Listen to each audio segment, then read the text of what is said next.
Good morning बच्चों।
Audible now? Please mute yourself. Shivam, mute yourself, Peter.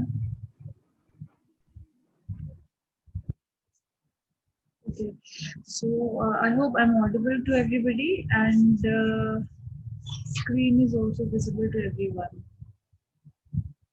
Until last last week, we have completed the PI method, which was the second last method of capital budgeting, and it was the modern technique. So today we will study IRR method, which is the last method of capital budgeting, internal rate of return, and this is also the modern technique. This method is also taking care of the time value of money, because this is modern technique, so it will also be working on the time value, and it also has some discount rate. Okay, basically what happens is, in this particular, can you see my screen?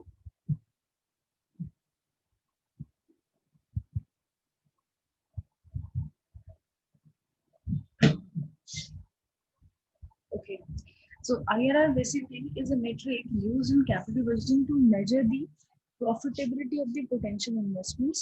ये भी ऐसी technique ही है जिसमें कि हम ये पता कर सकते हैं कि किसी भी पर्टिकुलर इन्वेस्टमेंट में हम जो इन्वेस्टमेंट करने वाले हैं या हमें करना बेनिफिशियल होगा या नहीं होगा, that particular investment is potential enough to provide us the profit और नॉट।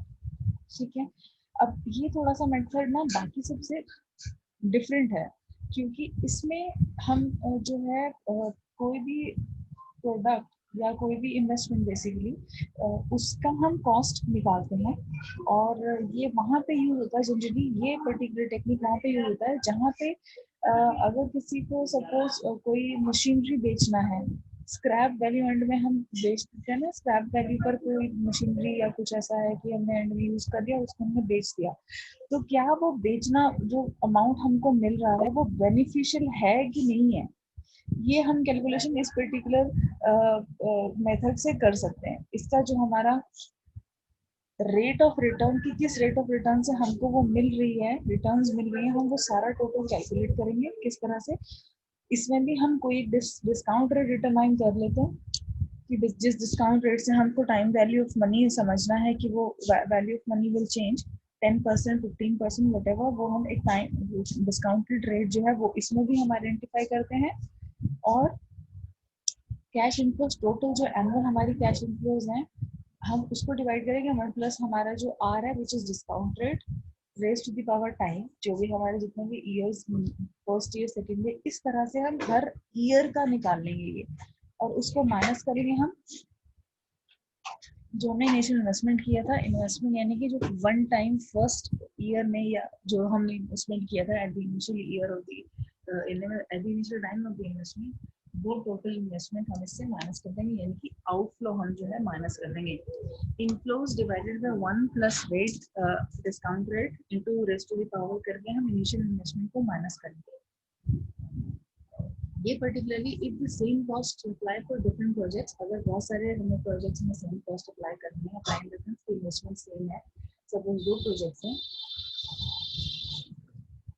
इन्वेस्टमेंट उसमें हमें 3 में या 2 में या 5 में सेम करनी है, then the project with the highest IRR will be selected। जैसे हम पिछले मेथड्स में भी हमने देखा, एनपीवी जिसका सबसे ज्यादा आएगा या पॉजिटिव आएगा वो हम ले लेंगे।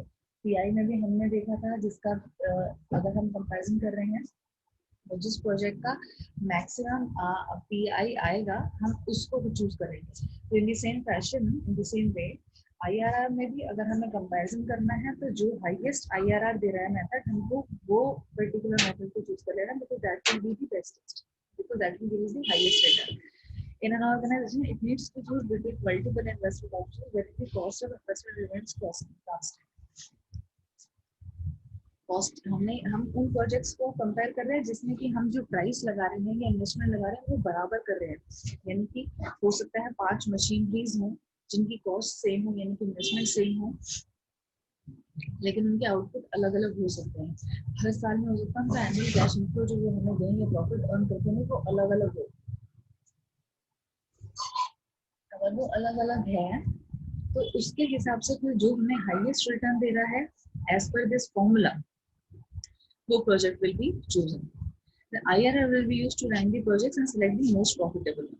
Ideally, the higher the IRR is in the cost of capital is selected. यानी कि कोई भी रेट ऑफ रिटर्न IRR जो है, जो हमने एक्चुअल में कॉस्ट ऑफ कैपिटल है, हमारी कॉस्ट ऑफ कैपिटल का मतलब सपोज अगर हमने बाहर से कुछ कैपिटल उठाया है और उसका 10% कॉस्ट है, 10% का मतलब उसके ऊपर 10% इंटरेस्ट देना पड़ रहा है, तो IRR अगर 12% मिल रहा है तो हम उस प्रोजेक्ट को इन्वेस्ट कर सकते हैं। यानी कि तो हमने अपना प्रिंसिपल वैल्यू निकाल लिया, प्लस हमने कॉस्ट ऑफ कैपिटल 10% जो उसका इंटरेस्ट था वो भी निकाल लिया, उसके ऊपर अगर हमें वो कहीं पर इन्वेस्टमेंट से 2% और ऊपर मिलता है तो यानी कि हमारा प्रॉफिट होगा, वो उसके ऊपर प्रॉफिट होगा। सो आईआरआर अगर हायर है कॉस्ट ऑफ कैपिटल से तो हमें सिलेक्ट कर लेना चाहिए। अब हम ये तो हम सब स्टडी कर रहे हैं, लेकिन अगर हम रियल टाइम एग्जांपल्स देखें तो बिजनेसेस में ज्यादातर क्या होता है, फाइनेंस मैनेजर के पास ये बहुत बड़ा चैलेंज होता है कि वो ये सब इन्वेस्टमेंट्स को करने से पहले बहुत ज्यादा एनालिसिस करना मार्केट में उसको पड़ता है, क्योंकि एक बार अगर उसने इन्वेस्टमेंट कर दिया तो लॉन्ग टर्म इफेक्ट तो आने ही वाला है। 1-2 साल के लिए तो कर नहीं, लेकिन 2 साल में वो पैसा वापस आ जाएगा। जो ह्यूज इन्वेस्टमेंट हम करने वाले हैं वो ह्यूज टाइम के लिए ब्लॉक भी हो जाएगा, पैसा वापस नहीं आता। An organization uses a combination of various techniques। तो कुछ ऑर्गेनाइजेशन क्या करते हैं, ये कुछ फाइनेंशियल डिपार्टमेंट या फाइनेंस डिपार्टमेंट ये डिसीजन भी ले लेते हैं कि हम थोड़ा इन्वेस्टमेंट जो है एनपीवी के थ्रू किसी टेक्निक में करें, थोड़ा आईआरआर के थ्रू करें, मतलब सारी ही टेक्निक्स को हम इम्प्लीमेंट करके प्रोजेक्ट्स को बेस्ट प्रोजेक्ट जो बेस्ट हाईएस्ट रिटर्न देगा उसको हम चूज करें। तो हम एक एग्जांपल लेते हैं कि इनिशियल इन्वेस्टमेंट थी हमारी 5 लाख, ठीक है, 5 लाख हमने इन्वेस्ट करा है और हर साल हमको 2 लाख मिल रहा है उसको लगाने से, और एंड ऑफ द टाइम में 3 साल हमने यूज किया उसको, 3 साल उसकी कॉस्ट लाइफ है प्रोजेक्ट की, या उस मशीनरी की लाइफ है, समझिए 3 इयर्स लाइफ है, लाइफ ऑफ द एसेट, और एंड ऑफ द टाइम में जो है रिप्लेसमेंट वैल्यू उसको मिल रही है, हमें जो मिल रही है वो 45270 है। तो एक तो है कि हम आईआरआर निकाल लें, दूसरा है कि हम आईआरआर हमें मिल रहा है, इंटरनल रेट ऑफ रिटर्न मिल रहा है 13% मिल रहा है हमको, तो हम इसको अज्यूम करके फिर अब ये निकालें कि जो 45270 हमें रिप्लेसमेंट वैल्यू मिलेगी 3 साल के बाद, क्या हम इसको अपने अमाउंट में बेचते हैं, बेनिफिशियल होगा। तो हम इस तरह से कैश इनफ्लोज निकाल रहे हैं। हमने कैश इनफ्लो का भी डिस्काउंट रेट ले लिया, ठीक है, 1.13 1.13 1.13 के हिसाब से, और हम इसकी जो भी इनफ्लोज आ रही हैं 2 लाख 2 लाख 2 लाख 3 साल में आएगी, और 5 लाख जो हमने इसको हमने माइनस में इसलिए लिया क्योंकि ये आई नहीं है, ये गई है, माइनस में लिया है। तो -5 लाख की वैल्यू होगी 176,991, ये 2 लाख की वैल्यू हो गई, ये 5 लाख की वैल्यू 5 ही रहेगी because it is at the beginning of the year. और इन सबको हम टोटल कर लेंगे 17699, एक तो हमारा कैश इनको मिला हमें फर्स्ट ईयर में instead of 2 lakh, time value of money के हिसाब से एंड ऑफ द ईयर में 17991 उसका वैल्यू है। नेक्स्ट वाले 2 लाख का वैल्यू है 138610। थर्ड सेकंड वाले का है 1562229, थर्ड वाले का है 138610। तो यानी कि इन तीनों को अगर हम टोटल करते हैं तो ये है बेसिक हमारा टाइम वैल्यू होने के हिसाब से जो हमें कैश इनफ्लोज मिलेगा। इन्वेस्टमेंट कितना किया था, 5 लाख किया था। अब इन तीनों रोटी को वैल्यूज को टोटल करने के बाद और जो 45,270 हमको मिलेगा, 45,270 को भी हमने टाइम वैल्यू होने के हिसाब से हम उसको भी कम करेंगे। जो ठीक है, जो डिस्काउंट रेट हमारा हमने लिया 13%, उसके हिसाब से जो हम ले रहे हैं ये हम टोटल इसका 45,000 की जो वैल्यू होगी वो हमारी और कम हो जाएगी इस रेट के हिसाब से, इंटू 4 कर देंगे बिकॉज 4th ईयर है ये।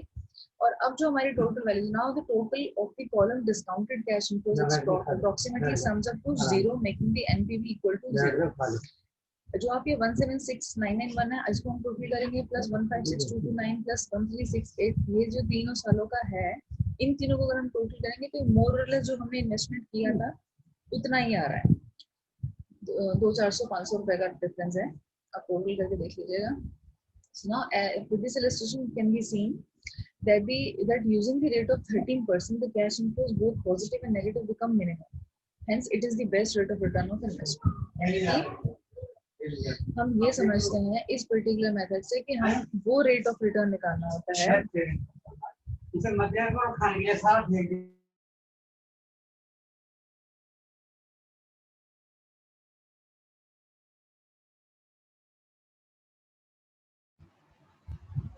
Now assuming 13% of the rate, we could understand कि ठीक है जो हमने डिस्काउंट रेट अज्यूम किया था उस डिस्काउंट रेट के हिसाब से हमारा जो इन्वेस्टमेंट और टोटल इनफ्लोज है दैट इज मोर और लेस इक्वल। आईआरआर में हमको वही एक पर्टिकुलर रेट निकालना है जिसमें कि अज्यूम करने के बाद हमारा जो इनफ्लोज और आउटफ्लोज है वो मोर और लेस सेम हो जाए या 0 हो जाए। डिस्काउंट इसका डिसएडवांटेजेस ये हैं आईआरआर के कि this is very difficult to understand, बहुत ज़्यादा हेल्पफुल नहीं है जहाँ पर इन्वेस्टमेंट के सेम नहीं होता। अगर कोई भी 2 मशीनरी या 2 एसेट्स या 4 एसेट्स ऐसे हैं जिसमें कि मैं इन्वेस्टमेंट अलग अलग कराया तो वहाँ पर आईआरआर को हम नहीं चूज़ करेंगे। थोड़ा सा अनरियलिस्टिक अजम्पशन होता है, क्यों? क्योंकि हम जैसे ये आईआरआर हमने जो रेट जो चूज़ करा है ये हमने अपने आप अज्यूम कर लिया। ये हो सकता है कि ट्रू ना भी हो। ट्रू तो ऑफ कोर्स 100% कुछ भी नहीं होगा जो हम अजम्पशन लगाते हैं। 100% अजम्पशन हमारी कभी भी कंप्लीट नहीं होती। इट इज़ जस्ट दैट कि फ्यूचर में जब हम वो फॉलो करेंगे तब as per the future scenarios what will happen we will understand depending. ये हमारा हो गया कि कैपिटल बजटिंग के जो मेथड्स हैं वो कंप्लीट हो गए हैं। अब हम रिस्क एनालिसिस पढ़ेंगे। रिस्क कि हम जो रिस्क हमारा है कि एक पर्टिकुलर प्रोजेक्ट में इन्वेस्ट करने से हम गारंटीड इन्वेस्टमेंट में करें या हम रिस्क को कैसे मिनिमाइज कर सकते हैं या रिस्क को एनालाइज कैसे कर सकते हैं कि जिस पर्टिकुलर प्रोजेक्ट में या कितनी भी प्रोजेक्ट्स में हम इन्वेस्ट कर रहे हैं उनमें जो हमारा रिस्क फैक्टर है वो कितना है। जिस भी प्रोजेक्ट में रिस्क फैक्टर कम से कम होगा हमें वो चूज करना चाहिए। जिस भी और प्रॉफिट की अगर हम बात करें तो प्रॉफिट जिस भी इन्वेस्टमेंट में ज़्यादा से ज़्यादा होगा हमें वो चूज करना चाहिए।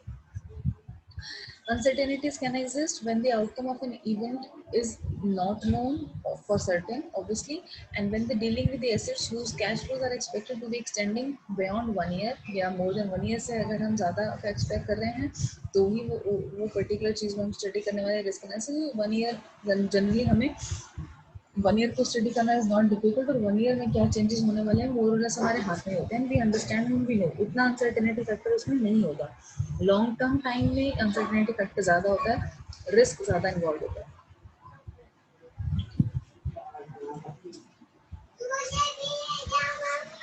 The evaluation of the risk therefore depends on the decision maker ये फाइनेंस मैनेजर की एबिलिटी है कि वो कितना ज़्यादा रिस्क, कितना ज़्यादा मार्केट को स्टडी कर पा रहा है और कहाँ कहाँ से उसको रिस्क हो सकता है, क्या क्या उसके पास थ्रेट्स हैं मार्केट में, क्या क्या फियर हैं कि जहाँ से उसको लॉस हो सकता है किसी भी इन्वेस्टमेंट में। वो सारी चीज़ों को आइडेंटिफाई करना, और अगर कर सकता है तो रिस्क को कंट्रोल भी करना मोर और लेस। ये काम डिपेंड करता है कि how smart the decision maker is, how good the finance manager of the company is. ये हमारा रिस्क एनालिसिस में जो दो मेथड हैं, रिस्क एडजस्टेड डिस्काउंटेड मेथड, वो पहला ये मेथड है, एंड देन दूसरा एक और मेथड है सर्टेनिटी इक्विवेलेंट मेथड। तो पहला जो मेथड है रिस्क एडजस्टेड डिस्काउंटेड मेथड, इसका पर्टिकुलरली मेथड ये है, फॉर्मूला ये है, और ये कहाँ पर यूज होता है, कंपेयर एंड कॉन्ट्रास्ट। क्या हो गया?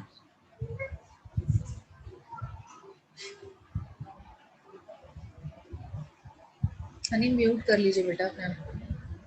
To compare and contrast the deterministic and probabilistic methods as a tool for capital budgeting.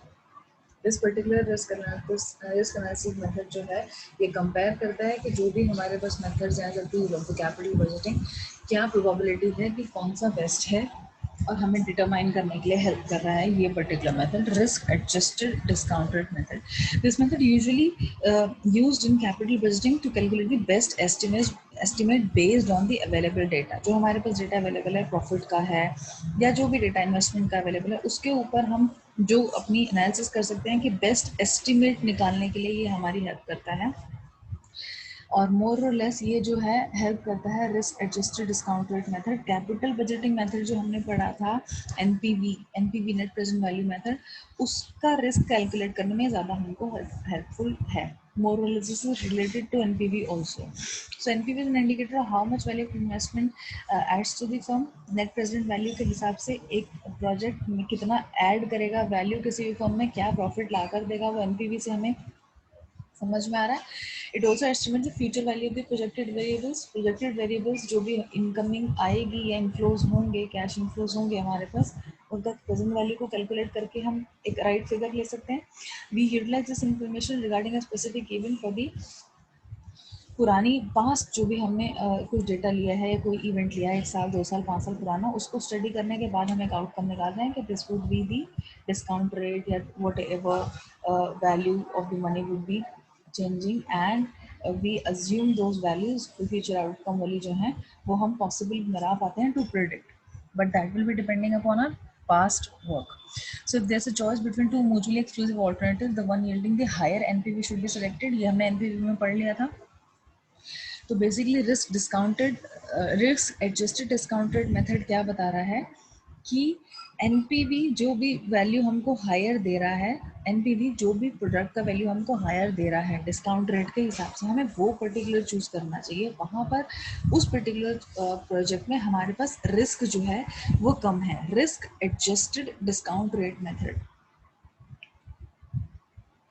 Next method is last दो ही मेथड्स हैं इसमें रिस्क एनालिसिस के। Certainty equivalent method. Certainty equivalent जैसा नेम सजेस्ट कर रहा है कि सर्टेनिटी इक्विवेलेंट मतलब जो भी हम फ्यूचर में इन्वेस्टमेंट्स से हमको रिटर्न मिलने वाला है, हम वो एक चांस लेते हैं कि हमारे पास अगर दो ऑप्शंस हैं, जैसे कि सपोज एक हमें प्रोजेक्ट से गारंटीड कुछ प्लान मिल रहा है, गारंटीड कुछ हमको इन्वेस्टमेंट से रिटर्न्स मिल रहे हैं, गारंटीड रिटर्न मिल रहे हैं कि हर साल इतना इतना तो हमको प्रॉफिट आएगा ही आएगा। तो हमारे पास अगर दो ऑप्शंस हैं, एक ही प्रोजेक्ट में दो ऑप्शंस हैं लगाने के लिए कि या दो प्रोजेक्ट्स हैं हमारे पास, एक से हमको गारंटीड रिटर्न मिल रहा है सम रेट, और एक से हमको रिस्क ज़्यादा इन्वॉल्व होके फिर मिल रहा है। रिस्क ज़्यादा मतलब जिसमें हमें रिस्क इन्वॉल्व है, जैसे कि किसी मंथ में हमें किसी ईयर में हमको इनफ्लो डिपेंड कर रहा है मार्केट रिस्क्स पे, और अगर मार्केट लो चला जाता है, मार्केट में प्रॉफिट नहीं है, तो हमारा वैल्यू और जो इन्वेस्टमेंट का वैल्यू है वो भी कम हो जाएगा, रिटर्न्स भी कम हो जाते हैं उस हिसाब से, जैसे कि म्यूचुअल फंड एक एग्जाम्पल है। तो ये पर्टिकुलरली रिस्क एडजस्टमेंट जो है, हम ये देखेंगे कि सर्टेनिटी इक्विवेलेंट मेथड के हिसाब से अगर हम कैलकुलेट कर रहे हैं तो वो पर्टिकुलर प्रोजेक्ट हमको ज़्यादा रिटर्न दे रहा है या बेनिफिशियल है, या रिस्क अगर हम लेते हैं और अगर ऐसा भी हो सकता है रिस्क में कि किसी पर्टिकुलर एनुअल ईयर में इनफ्लोज में बहुत ज़्यादा हमको प्रॉफिट हो जाए if the market goes up, और अगर नहीं है तो मार्केट गोज डाउन तो हमें लॉसेस भी हो जाते हैं, तो वहाँ पर हमारा रिस्क ज़्यादा इन्वॉल्व है। सीई मेथड जो है उसका एक फॉर्मूला ये कि एक्सपेक्टेड जो भी कैश फ्लो, ये पर्टिकुलर रिस्क को कैलकुलेट करने का एक formula, expected cash flows divided by 1 plus risk premium. Risk premium इसमें एक न्यू टर्मिनोलॉजी है, रिस्क प्रीमियम। वो हम कैलकुलेट करेंगे रिस्क प्रीमियम की, हम कैसे कैलकुलेट कर रहे हैं रिस्क प्रीमियम। एक एग्जांपल ले रहे हैं, दो एग्जांपल हैं एक तरीके से आप समझिए। एक एग्जांपल ये है कि हमारे पास एक प्रोजेक्ट है जिसमें हमको एक fixed rate of return per annum हमको मिल रहा है। दूसरा एग्जांपल है हमारे पास तो जो हमारे पास गारंटीड है ना, गारंटीड है हमारे पास प्लान जिसमें हमें फिक्स रेट ऑफ मिल रहा है, वो टोटल हमको दे रहा है $10 million। हमारे पास एक चॉइस है कि इन्वेस्टमेंट हमने कर दिया और हमको $10 million मिल गया, ठीक है, गारंटीड प्लान हमने ले लिया। दूसरा प्लान है हमारे पास कि हमारे पास प्रोबेबिलिटी है, दूसरा प्लान है कि प्रोबेबिलिटी है 30% चांस है हमारे पास $7.5 million रिसीव होने के, 50% चांसेस है $15.5 million रिसीव होने के, और 20% चांस है $4 million रिसीव होने के। तो अभी तीन जो पर्टिकुलर पॉइंट्स है हमारे पास, हम इनको वैल्यू में कैलकुलेट करेंगे कैसे। 30% चांस है 7.5 का, 50% चांस है 15 का, और 20% चांस है 4 का।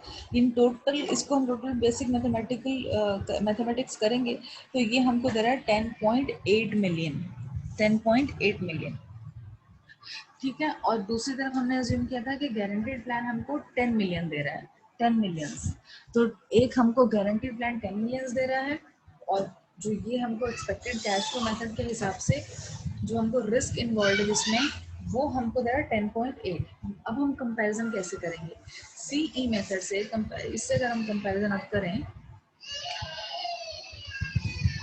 12% हमने डिस्काउंट रेट लिया, रिस्क फ्री रेट इज 3%। हम एक risk free rate also assume कर रहे हैं जिसमें कि 3% हम अज्यूम कर रहे हैं कि 3% कम से कम मिलने वाला है हमको। तो रिस्क प्रीमियम क्या है, तो इसमें एक रिस्क प्रीमियम न्यू टर्मिनोलॉजी आई है इस पर्टिकुलर मेथड में। वो रिस्क प्रीमियम ये है कि जनरली जो डिस्काउंट रेट हमने रखा है वो माइनस हमने एक रिस्क फ्री रेट भी अज्यूम जो करा है उसको लेस करके, वो that will be our risk premium. Risk premium हमारा वो होगा। तो 10.8 मिलियन जैसे हमने टोटल एक्सपेक्टेड हमारा कैश आउटफ्लो वो 10.8 मिलियन डिवाइडेड बाय 1 प्लस में रिस्क प्रीमियम करेंगे जो हमारा 9% है, तो ये हमको 9.8 दे रहा है।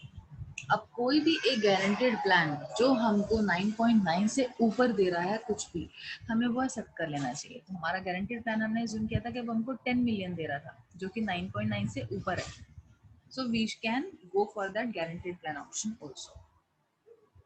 This is how it is. This is how the risk can be managed or analyzed by a financial manager in the capital budgeting while using. ये जो दोनों टेक्निक्स हैं, ये दोनों टेक्निक्स भी, क्योंकि मोरलेस आप देखिए फॉर्मूला सब में सेम है, ये साथ साथ यूज होंगी, अलग से ये नहीं यूज होंगी, बट साथ साथ यूज होंगी जब हम कैपिटल बजटिंग की कोई भी मेथड को यूज कर रहे हैं तब।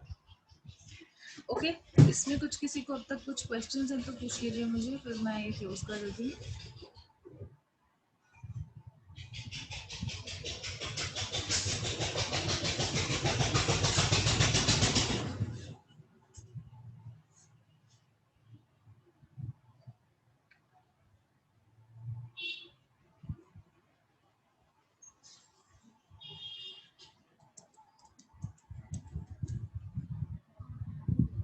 कैपिटल बजटिंग अभी कंप्लीट हो गया है। किसी को कुछ एमसीक्यू से रिलेटेड क्वेश्चन है, असाइनमेंट से रिलेटेड कुछ क्वेश्चन है? न्यू टॉपिक स्टार्ट कर रही हूँ मैं अभी।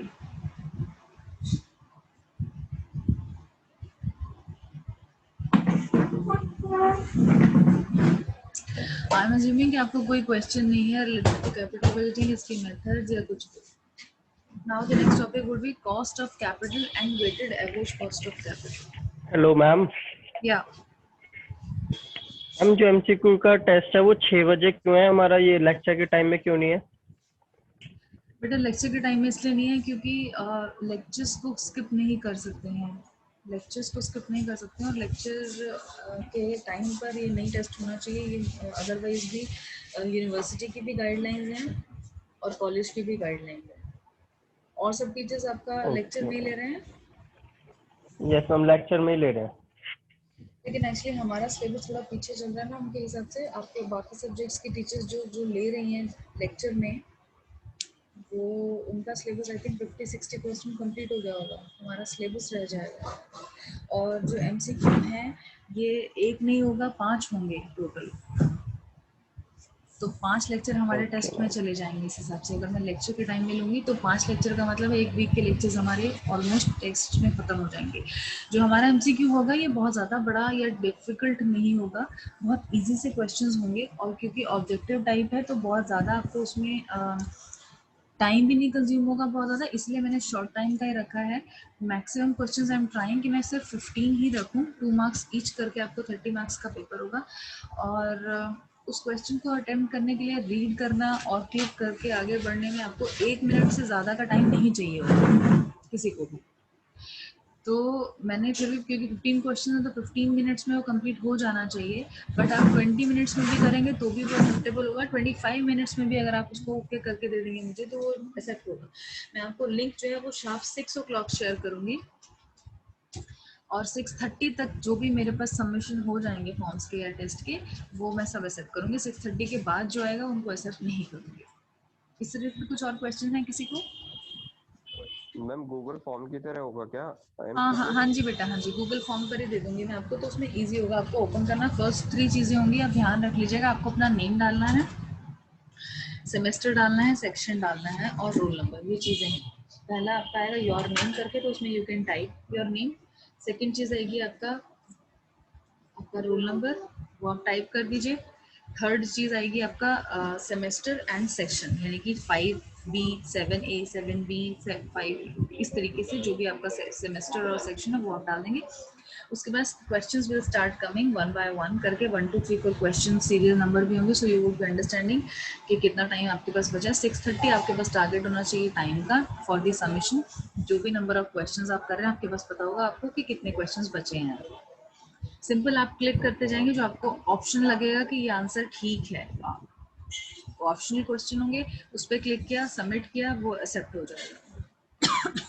Every question is to be answered mandatorily, वो आपको करना पड़ेगा, तभी आपको नेक्स्ट क्वेश्चन आएगा। ठीक है, नेगेटिव मार्किंग कुछ है नहीं, तो आप हर आंसर को, क्वेश्चन को आंसर कर सकते हैं। बस ये ध्यान रखिएगा कि विद इन टाइम वो सबमिट हो जाए, so that bye 6:30 I am receiving all, और रिस्पॉन्सेज मुझे 6:30 के बाद 6:30 तक सभी मिल जाए, सभी के आपके। अपने जो आपके फ्रेंड्स हैं जो बहुत एक्टिव नहीं है क्लासेस लेने में, अगर आप उनके टच में हैं तो आप उनको ये सब चीज़ें इन्फॉर्म कर दीजिएगा। बिकॉज आपका जो इंटरनल्स लगने वाले हैं यूनिवर्सिटी एग्जाम्स के लिए, जो एक्सटर्नल के लिए, तो ये सब एमसीक्यूज के मार्क्स और आपके असाइनमेंट्स और इन सब के मार्क्स को टोटल करके आपके इंटरनल्स इसी पर लगेंगे, प्लस आपकी अटेंडेंस कितनी जा रही है, इन सब के बेस पर होगा वो सब। तो आप प्लीज़ कोशिश करिए कि आप ये सब कुछ, इन सब चीज़ों को एटलीस्ट सीरियसली लें। आप लोग क्लासेस में बहुत सारे स्टूडेंट्स हैं जो बहुत ज़्यादा मिस कर रहे हैं या रेगुलरली मिस कर रहे हैं, तो आप ये सब कुछ एमसीक्यूज एटलीस्ट और असाइनमेंट्स अगर आप सीरियसली ले लेंगे तो somehow it will be helpful. हमने कैपिटल बजटिंग और इसके सारे टेक्निक्स और रिस्क एनालिसिस ये सब कुछ कंप्लीट कर लिया है। जो मैंने आपको सिलेबस दिया है उसी के बेस पर उन्हीं से ही क्वेश्चंस आने वाले हैं। कॉस्ट ऑफ कैपिटल भी मैं आज कंप्लीट, आज इन द सेंस कि इस वीक में कंप्लीट करना चाह रही हूँ before Friday, so that you are aware of this also, although this is new topic. तो इसमें 2 चीज़ें हैं, कॉस्ट ऑफ कैपिटल और weighted average cost of capital. तो 2 जो चीज़ें हैं ये मोर और लेस ये रिलेटेड टॉपिक्स हैं। कॉस्ट ऑफ कैपिटल, अब मैं आपको अगर बताती हूँ उसका डिटेल में मीनिंग क्या है। कॉस्ट ऑफ कैपिटल होता है किसी भी पर्टिकुलर कैपिटल सोर्स, जो long term capital, long term sources of capital हम पढ़ चुके हैं already, shares, preference shares, equity shares, retained earnings, debentures, loans, ये सब कुछ सोर्स ऑफ कैपिटल थे। तो इन सब सोर्सेज से जो हम कैपिटल को रेज कर रहे हैं, वो पैसा हमको मिल तो जाता है, कैपिटल हमारे पास आ जाता है, बट उसकी वजह से हमको कुछ पे करना पड़ता है, that is cost of capital. पे इन द सेंस कि कुछ हमको उसकी कॉस्ट पे करनी पड़ी in the form of dividend distribute करना पड़ता है या इंटरेस्ट पे करना पड़ता है, कुछ तो वो पैसा जो हम किसी से लेकर यूज कर रहे हैं उसका हमको कॉस्ट देना पड़ता है, that is cost of capital. तो हम इसमें डिफरेंट जो भी हमारे सोर्सेज ऑफ कैपिटल है इंडिविजुअली उसकी कॉस्ट को पढ़ेंगे। जैसे इक्विटी शेयर होल्डर्स की कॉस्ट क्या होती है, डिविडेंड जो हम डिस्ट्रीब्यूट करते हैं वो उसकी कॉस्ट होगी, प्रेफरेंस शेयर होल्डर्स की हम कैसे कॉस्ट कैलकुलेट करेंगे, डिवेंचर्स की कैसे करेंगे, तो ये हम इसमें पढ़ने वाले हैं। और weighted average cost of capital क्या होता है, इन सारे सोर्सेज ऑफ कैपिटल की जो टोटल कॉस्ट हुई है, पहले हम इंडिविजुअली निकाल लेंगे, फिर हम उन सब की टोटल करके, सपोज कोई एक कैपिटल हमको 10% पे मिल रही है, दूसरा सोर्स हमको 7% पे मिल रहा है, एक सोर्स हमको 13% पे मिल रहा है, तो हम उन सबको टोटल करके एवरेज क्या निकलेगा, average somehow would be related to close to 10 और समथिंग, जो मिड में आएगा, यानी कि सारी ही कॉस्ट ऑफ कैपिटल जो हमें मिली हुई है, जो भी कंपोज हमारी कैपिटल है, उसका एवरेज क्या कॉस्ट ऑफ कैपिटल होगा, वो weighted average cost of capital होता है। तो हम पहले पढ़ेंगे इंडिविजुअल एक एक सोर्स की कॉस्ट, फिर उन सबको टोटल करके उसका एवरेज निकाल देंगे, तो वो weighted average cost of capital होगा। ठीक है, ये दोनों टॉपिक्स आर मोर और less related to each other. अब हम इसकी डेफिनेशन पढ़ लेते हैं।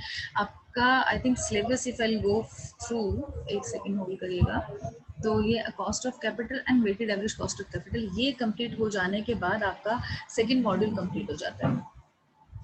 तो cost of capital is an important element as a basic input information capital investment decision. Cost of capital constitutes of integral part of investment decision. कभी भी investment करें तो कॉस्ट ऑफ कैपिटल को देखना बहुत इंपॉर्टेंट है, जब भी हम कभी इन्वेस्टमेंट भी कर रहे हैं तो भी। क्यों? क्योंकि अगर कॉस्ट ऑफ कैपिटल बहुत ज़्यादा है और किसी भी इन्वेस्टमेंट डिसीजन से इन्वेस्टमेंट जो है हमको वो कॉस्ट ऑफ कैपिटल से भी कम मिल रहा है, तो हमें लॉस ही है, हमें इन्वेस्टमेंट करना ही नहीं चाहिए। यानी कि हम 10% तो इंटरेस्ट दे रहे हैं और 8% पर कहीं पर हमने इन्वेस्टमेंट कर दिया, तो 2% का हमको लॉस ही हो रहा है। इससे बेटर है कि हम वो कैपिटल को वापस ही करते जहाँ से लिया है। ठीक है, एक्सेप्टेंस और रिजेक्शन रूल ये है कि a particular cost of capital जो है, ये हमें हेल्प करती है कि हम किसी प्रोजेक्ट को एक्सेप्ट करें या रिजेक्ट करें। जैसे कि रेट ऑफ रिटर्न यानी कि जो हमें इनपुट्स या इनफ्लोज आ रहे हैं, कैश इनफ्लोज आ रहे हैं कि पर्टिकुलर प्रोजेक्ट में इन्वेस्ट करने से, वो ज़्यादा ही होना चाहिए, it should be greater than cost of capital, तभी हम एक्सेप्ट करेंगे। जैसे कि 10% के इंटरेस्ट पे मैंने 10 लाख रुपये उठाया और मैं कहीं और इन्वेस्ट कर रही हूँ, उससे मुझे कम से कम 12, 13, 15% तो मिलना चाहिए, तभी मेरा फायदा है। तो जो रेट ऑफ रिटर्न है वो ज़्यादा होगा कॉस्ट ऑफ कैपिटल से, तभी हम एक्सेप्ट करेंगे, otherwise it should be rejected. Cost of capital refers to the discount rate that would be used in determining the present value of the estimated future cash proceeds and eventually deciding whether the project is worth taking or not, या worth investing or not. Cost of capital is visualized as being composed in the several elements. These elements are the cost of each component of capital. Component of capital अगर आता है तो वो भी source of capital एक तरीके से। component का मतलब होता है शेयर, डिबेंचर, प्रेफरेंस शेयर्स, क्या टोटल कैपिटल के कंपोनेंट्स क्या क्या हैं। ठीक है, कंप्यूटेशन अब हम कैसे करेंगे, हम एक एक पर्टिकुलर चीज़ की हम कंप्यूटेशन करेंगे। डेट की करेंगे पहले, फिर इक्विटी की करेंगे, प्रेफरेंस शेयर्स की करेंगे। तो कॉस्ट ऑफ डेट कैसे निकालते हैं, ये इजी होता है क्योंकि इसमें जनरली जो रेट ऑफ वो होता है रिटर्न या rate of cost of capital होता है वो फिक्स्ड होता है। हमने पहले से कर लिया होता है डिसाइड कि हम इतना पे करेंगे, नहीं करेंगे तो इलीगल ये चीज़ है और लीगली इसमें एक्शन लिया जा सकता है। डिबेंचर होल्डर्स अगर हमारे अगेंस्ट कुछ भी केस करते हैं कंपनी के अगेंस्ट या जो भी है, तो वो हमें भुगतना भी पड़ सकता है फ्यूचर में, इसका एक रॉन्ग इम्पैक्ट भी पड़ सकता है। सो बेसिकली अगर हम कैलकुलेट करने की बात करें कॉस्ट ऑफ डेट की, तो it is relatively easy because interest rate जो है वो पहले से ही डिसाइडेड रहता है। उसको इंटरेस्ट रेट को हमने टोटल करके एनुअल कॉस्ट निकाल सकते हैं कि सपोज 10 लाख रुपए हमने डिबेंचर्स से लेना है या 2 लाख लेना है, 2 लाख को हमने 10% पे उठाया तो सीधा सीधा हमारा 20,000 उसका कॉस्ट एनम का आ गया। ये हमारे लिए ईजी होगा निकालना। कॉस्ट ऑफ प्रेफरेंस शेयर्स हम कैसे निकालेंगे, computation to cost of preference shares consumption is difficult as compare to cost of debt. और cost of debt of course थोड़ा इजी है क्योंकि उसमें बिल्कुल फिक्स्ड रेट ऑफ रिटर्न है। प्रेफरेंस शेयर होल्डर्स की भी हमको कॉस्ट निकालना इतना मतलब डिफिकल्ट नहीं है जितना और दूसरी चीज़ों का होता है, लेकिन कॉस्ट ऑफ डेट निकालने से ज़्यादा डिफिकल्ट है प्रेफरेंस शेयर्स का। क्यों? क्योंकि डिविडेंड हमें तो उनको देना होता है, इनका भी इंटरेस्ट रेट होता तो फिक्स्ड ही है शुरू से ही, और टाइम भी फिक्स्ड होता है कि कितने टाइम के लिए हमने कैपिटल लिया है इनसे। बट अगर हमारे पास पैसा नहीं है तो हम इस साल हो सकता है कि इनको ना दें, फिर अगले साल हमको इकट्ठा 2 या 3 साल का अरियर के साथ देना पड़ेगा। That is how it is. ठीक है, preference share, sorry preference capital का ये रूल है basically. They have the fix right to receive the dividend, उनके पास प्रेफरेंशियल राइट भी है कि इक्विटी शेयर होल्डर से पहले ही हम इनको देंगे। फिर भी अगर लॉसेज है और नहीं देने का बन रहा है तो हम इस साल में 0 दिखा देंगे, लेकिन नेक्स्ट ईयर में फिर हमको दोनों साल का देना पड़ेगा। ये इसलिए थोड़ा डिफिकल्ट है कि इस साल हम देंगे नहीं देंगे, अगले साल अरियर के साथ देंगे। तो अगर हमने इस साल नहीं दिया तो इस साल में हमने उसका कॉस्ट लेना है या नहीं लेना है, ठीक है। वो कहाँ पर उसको फैक्टर करना है, दिया तो नहीं है लेकिन कॉस्ट तो इसी साल का है, तो यहाँ पर फैक्टर करें कि अगले साल में फैक्टर करेंगे, ये थोड़ा डिफिकल्ट होता है। इक्विटी कैपिटल जो है उसका कॉस्ट निकालना सबसे डिफिकल्ट है, क्योंकि कुछ फिक्स नहीं होता। किसी को हमने कोई फिक्स रेट ऑफ रिटर्न नहीं बताया, किसी को हमने ये नहीं बताया कब हम डिविडेंड देंगे, शुरू में देंगे बाद में देंगे, प्रॉफिट होगा तो देंगे, लॉसेस होंगे तो क्या करेंगे, कुछ हमने पहले से एग्री नहीं किया होता है। डिसीजन कंपनी लेती है तभी टाइम टू टाइम, और अगर लॉसेस होते हैं तो कंपनी इसकी कोई कॉस्ट नहीं होगी जनरली। फिर कॉस्ट ऑफ इक्विटी कैपिटल 0 हो जाता है अगर कंपनी इज इन लॉसेस में इक्विटी शेयर होल्डर कोई क्लेम नहीं कर सकता कि आपने हमें कुछ भी पैसा नहीं दिया या डिविडेंड इस साल नहीं दिया। कंपनी लॉसेस में है, इक्विटी शेयर होल्डर्स पैसा नहीं मांग सकते, ठीक है। सो इक्विटी कैपिटल जो है फिर जनरली उस टाइम पर इसकी कोई कॉस्ट नहीं होती है अगर कंपनी लॉसेस में है तो। जनरली ऐसा कंपनीज नहीं करती हैं, थोड़ा बहुत ज़रूर दे देती हैं क्योंकि ये कंपनी के ओनर्स भी हैं, अदरवाइज ये वोटिंग में डायरेक्टर्स को आउट कर देंगे, नेक्स्ट वोटिंग राइट्स इनके पास होते हैं, इसी वजह से। रिटेन अर्निंग्स होती हैं जो हमने पिछले साल अर्न किया था, अपना कुछ प्रॉफिट्स, हमारी ही कुछ अर्निंग जिनको हमने रिटेन कर लिया था कि हम इस साल इन्वेस्ट करने वाले हैं। तो generally cost of retain earnings कुछ नहीं होती हैं, क्योंकि हमने किसी को कुछ देना थोड़ी है, वो हमारी अपनी इनकम से हम कुछ पैसा लगा रहे हैं, तो वो उसकी कॉस्ट नहीं होती। जैसे हम कोई बिजनेस स्टार्ट कर रहे हैं, मैंने अपना सेविंग्स में से कुछ बिजनेस में पैसा लगाया, तो उस पैसे का तो कोई कॉस्ट नहीं है ना, वो तो मेरा अपना ही पैसा था। लेकिन फिर भी कुछ कंपनीज क्या करती हैं, उसको अंडरस्टैंड करती हैं कि अगर ये पैसे को हम रख के कहीं और इन्वेस्ट करते तो हमारा कुछ पैसा हमको एक्स्ट्रा मिलता, उसको कॉस्ट एट टाइम समझ लेती हैं, कॉस्ट ऑफ रिटेन अर्निंग्स। लेकिन जनरली रिटेन अर्निंग्स की कोई कॉस्ट होती नहीं, क्योंकि वो हमारी अपनी ही बेनिफिटेड वो होती है, अर्निंग्स का पार्ट होता है जो हम सेव करते हैं। गिव मी अ मिनट बेटा, मैं आपका एक बार अटेंडेंस क्लिक कर लूँ।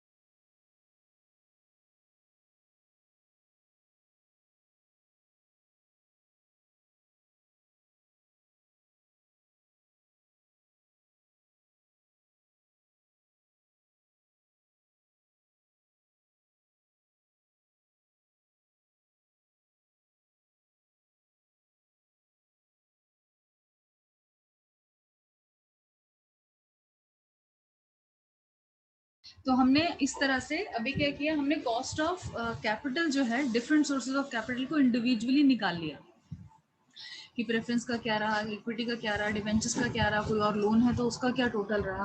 अब weighted average cost of capital क्या होता है, the overall composite cost of capital defined, overall composite cost of capital, cost of composite capital, composite cost of capital क्या होगा, सब जो भी थी टोटल हमारे पास अर्निंग्स या फॉर्म्स, उन सब का हमने इंडिविजुअल पहले कॉस्ट निकाला। फॉर एग्जाम्पल हमारे पास टोटल जो है वो 10 लाख रुपए हमारा टोटल कैपिटल है, 10 लाख, जिसमें से कि हमने 3 लाख जो है वो डेट से उठाया हुआ है, प्रेफरेंस शेयर से हमने 2 लाख उठाया हुआ है, इक्विटी शेयर से हमने 5 लाख उठाया हुआ है। और ये इनकी कॉस्ट है। डेट का फिक्स जो है वो 8% बैठ रहा है, इक्विटी का अप्रॉक्स 17% है जो हमने डिसाइड करा है इस ईयर में हम डिविडेंड देंगे। प्रेफरेंस शेयर होल्डर्स का हमने 14% डिसाइड करा है कि हम इस ईयर में कुछ डिविडेंड देंगे। तो वो टोटल कॉस्ट इस तरह से हमने निकाल ली अलग अलग उसकी। 3 लाख का कितना आएगा, 3 लाख का 8% इतना आएगा, 2 लाख का 20% इतना आएगा, 5 लाख का 50% या जो भी हमने एग्री करा 17% सॉरी, वो टोटल इतना आ गया। सो 1370, अभी उसको परसेंटेज में निकालने के लिए 1370 डिवाइडेड बाय 7 करेंगे, 13.7 हमारा ऑन एन एवरेज रेट आ गया, क्योंकि हमारा कोई हमने 17% लिया, 14 लिया, कोई 8 लिया है, टोटल जो हुआ वो 13 हो गया। Is it okay, this is clear to everybody. Meeting over होने वाली है किसी भी टाइम। तो ये वेटेड एवरेज हमारा एक निकल गया, average cost which will be 13.7%। मैं आपके पास ये शेयर कर रही हूँ document, please go through that and understand. कुछ क्वेरी हो तो come up with me on WhatsApp. Thank you so much for your time everyone, bye bye.